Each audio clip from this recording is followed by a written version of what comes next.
respected principal, ma'am, teachers, and my friends. My name is Akshay Singh, class 13. Today is the day of Independence Day.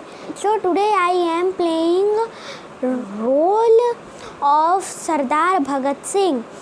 I was a freedom fighter. Inqilab Zindabad, Inqilab Zindabad, Inqilab Zindabad. I was born on 27 September 1907 in a Sikh family in Punjab. Patriotism was in my blood. My only goal was to destroy the British Empire and make India free.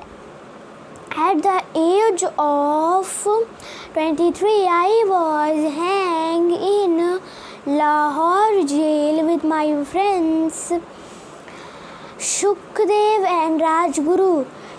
सरफरोशी की तमन्ना अब हमारे दिल में है. देखना है जोर कितना बाजुए कातिल में है. भारत माता की जय, भारत माता की जय. जय हिंद.